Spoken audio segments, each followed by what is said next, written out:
Hola de nuevo a todos, espero que se encuentren muy bien. Este es nuestro primer juicio familiar, yo creo que el primero y el único que vamos a ver porque el tiempo nos apremió un poco, pero de todos modos yo les voy a seguir mandando información en plataforma en estos días que ya no vendrá incluida en el examen, pero que podrán aprovechar si es que así lo estiman pertinente.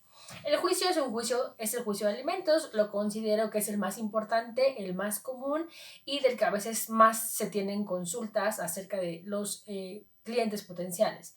El juicio de alimentos, como les acabo de mencionar, es un juicio familiar.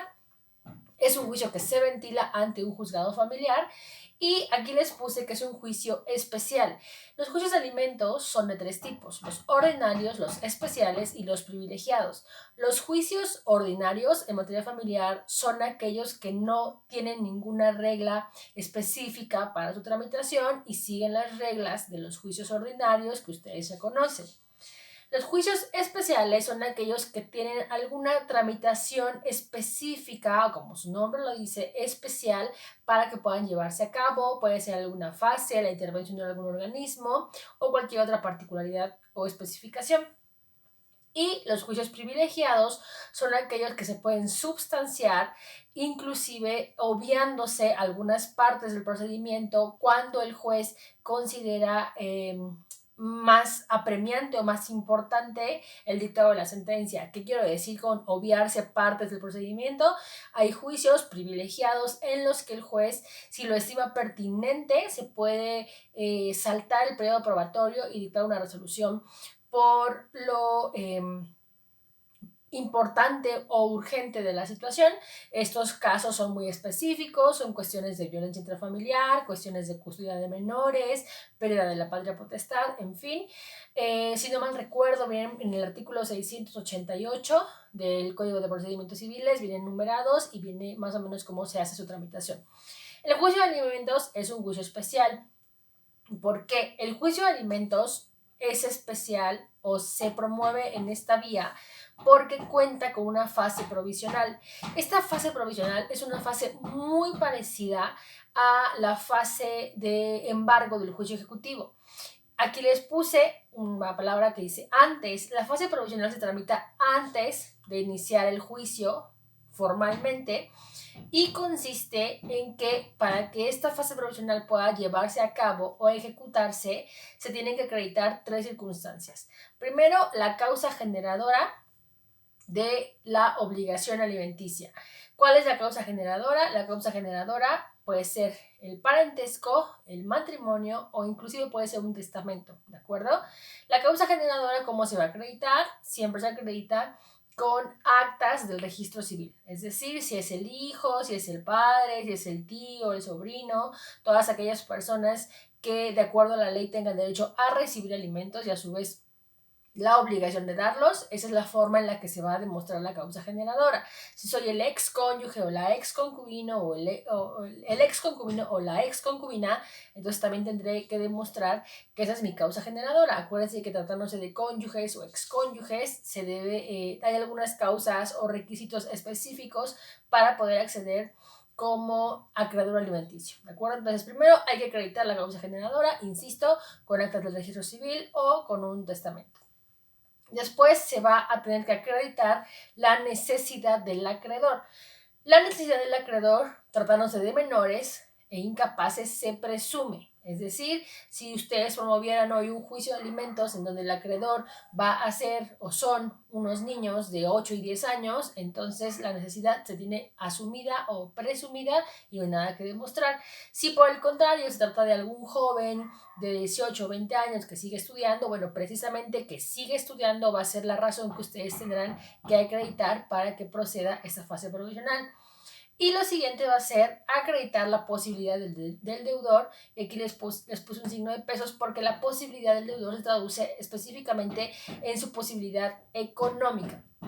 ¿Ok? ¿Cómo se va a demostrar la posibilidad del deudor? Bueno, aquí hay algunas cuestiones que habrá que precisar que en la práctica pudieran llegar a complicarse un poco.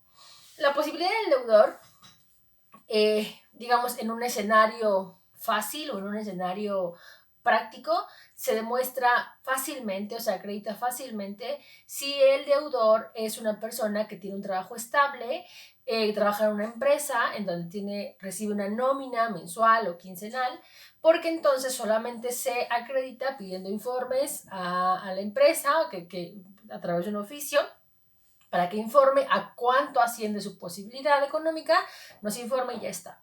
Eso, digamos, es la forma más fácil o más práctica de hacerlo. Pudiera ser que el deudor no tuviera un trabajo estable o más bien que inclusive rayara en la informalidad. Bueno, en ese caso tendríamos que hacer un cálculo aproximado, una estimación de a cuánto asciende su posibilidad y ya en el juicio él sería el mismo que tendría que demostrar si estamos equivocados o no. Y posteriormente el último escenario, el más complicado, sería una persona que no tuviera un trabajo, que no trabajara en ese momento, que no estuviera recibiendo una remuneración y que tampoco tuviera bienes. Porque cuando el deudor no tiene trabajo pero tiene bienes, entonces su posibilidad económica se reduce a esos bienes. Pero en un escenario en el que no tuviera trabajo y no tuviera bienes a su nombre, entonces la obligación alimenticia, de acuerdo a lo que establece la ley, se trasladaría a los familiares más cercanos en grado que también tuvieran esa obligación. ¿De acuerdo? Entonces, para poder promover la fase provisional, lo que voy a tener que acreditar es causa generadora, necesidad del acreedor y posibilidad del deudor. Voy a presentar mi demanda, voy a redactarla como ustedes ya saben, proemio, hechos, derecho, todo lo que ustedes saben, y voy a acreditar esas tres situaciones. Antes de que empiece el juicio, el juez, una vez acreditados estos tres extremos por el actor o acreedor, va a solicitar el embargo de una pensión provisional. ¿Ok? Entonces la fase provisional consiste en que una vez que se acreditaron estos tres extremos, el juez fije una pensión provisional. ¿Cómo lo va a hacer? Por eso les decía que es una fase muy parecida a la del juicio ejecutivo. Se va a constituir el diligenciario asociado a la parte actora, que en este caso es el acreedor, al domicilio señalado en autos como el del demandado, le va a requerir el pago.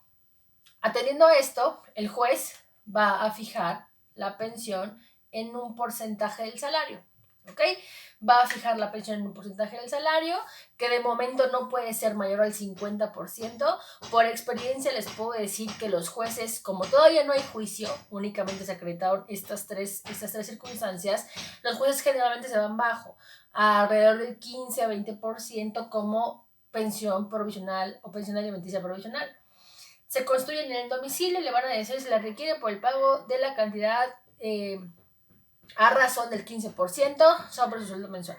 ¿Qué va a decir el deudor? Que es lo más común que dicen, no tengo, no sabía, no debo, ya le pagué, sí le deposito, todas las cosas que suceden.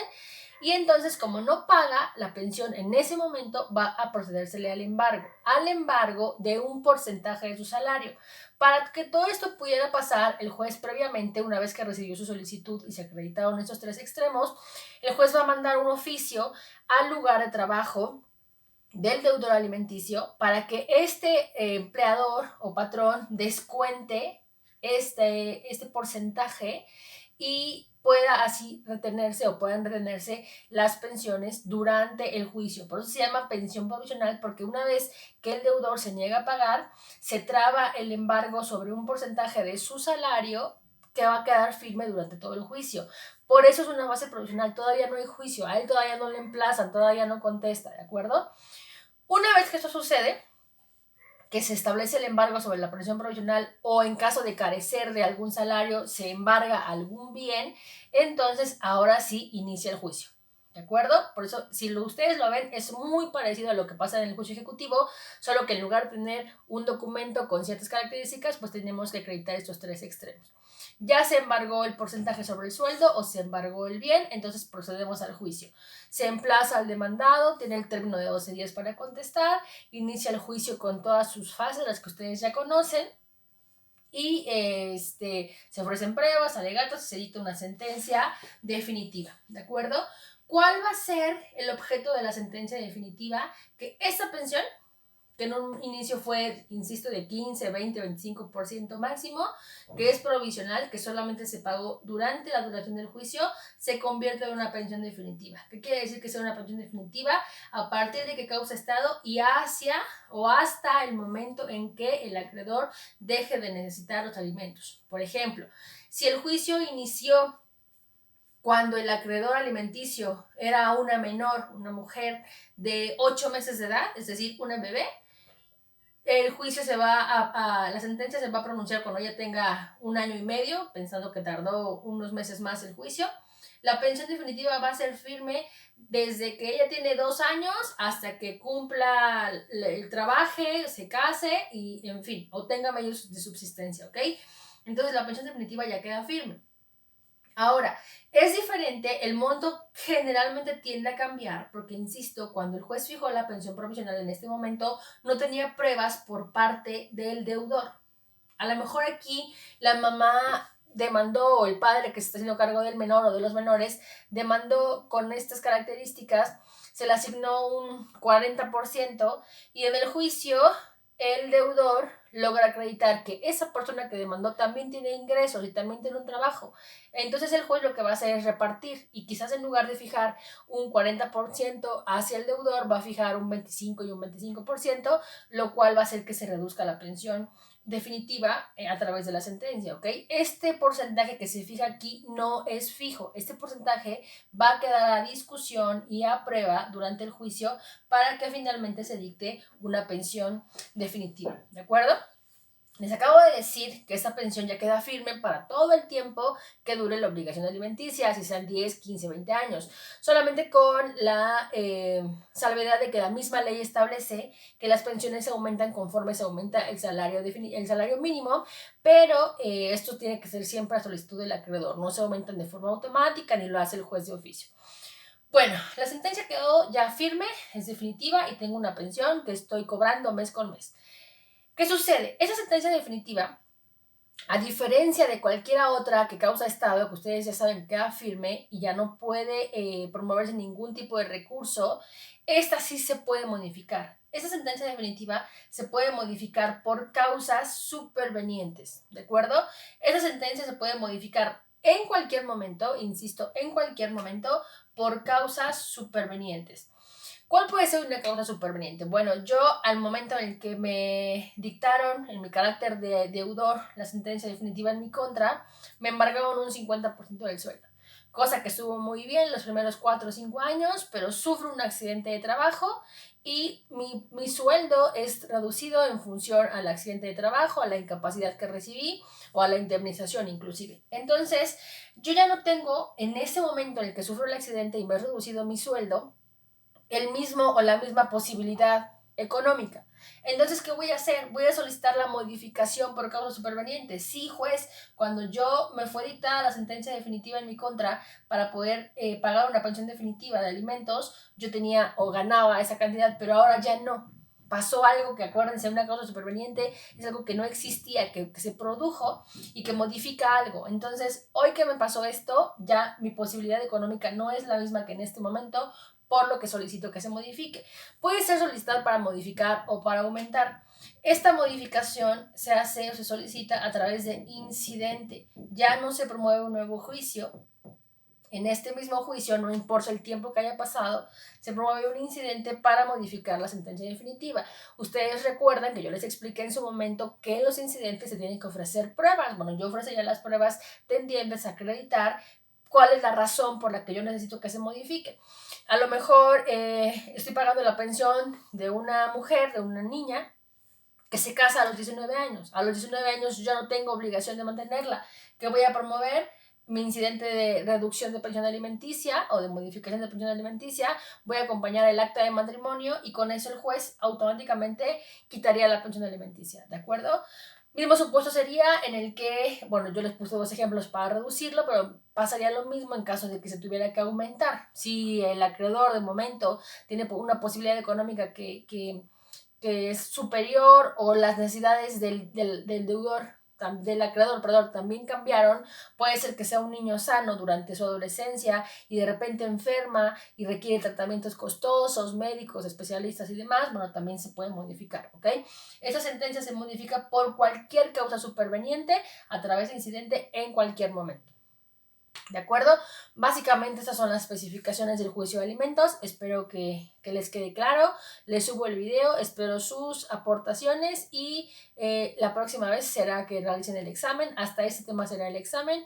Les deseo mucho éxito y pues de antemano gracias por su atención, por la paciencia y espero que les haya servido un poco ese tipo de clases. A todos nos tocó adaptarnos, pero bueno, les agradezco su atención, su paciencia y espero verlos pronto. Cuídense mucho, estamos en contacto. Bye.